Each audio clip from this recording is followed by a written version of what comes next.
Mga ka-idol, kilala ko to eh. Vlogger to eh. Taga dito lang pala to sa Caloocan. Puntahan natin mga ka-idol. Kasi meron ako ditong tatanong eh. Boy Tato! Oh! Taga dito ka pala! Ah. Idol! Oy! Taga dito ka pala! Dito ka? Anong atin? Kala ko kasi sino siga. Talaga siga talaga ako dito sa barangay namin. Sakto, nakita kita. Gusto ko sanang itanong sa iyo yung viral ngayon or trending ngayon na katanungan. Ano bang mas mahalaga sa iyo? Diploma o diskarte? Kung ako tatanungin mo, kasi graduate college naman ako, tatanungin mo ako kung anong pipiliin ko, diploma o diskarte. Oo.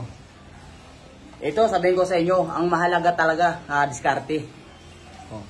Alam niyo ba kung bakit? Kasi ganito yan. Ikaw may diploma ka. Aanin mo naman yung diploma, hindi ka marunong maglaba. Hindi ka marunong magluto, hindi ka marunong magsaing. Ganyan. Pero pag was nga diskarte yung pipiliin mo, lahat ng anong iniisip mo, magagawa mo. Kahit wala kang pinag-aralan, pero may diskarte ka sa buhay, makahanap ka ng solusyon. Ito, re-relatukin ko lang sila, tol, ha? Tol, dito kayo. Tumutulong na sa akin, tumutulong na. Kasi marami nagsasabi sa akin, marami nagpapayo, marami, kahit mga taga-barangay, yung mga artista, mga sikat, mga artista, tinatanong ako kung ano ba talaga. Pati si Coco Martin nagtanong sa akin. Ito, re-relatuk to, ha? Pati si Coco Martin nagtanong sa akin kung ano talaga pipiliin ko. Kasi tinawagan ako ni Coco Martin kasi nanghingi siya ng payo kung ano talaga yung pipiliin. Ang sabi ko sa kanya, Tol, Coco Martin, pipiliin mo diskarte. Ganito, bakit ba diskarte? Kasi ikaw, artista ka na. Alam mo kung ano yung mga dapat gawin sa mga movie, di ba?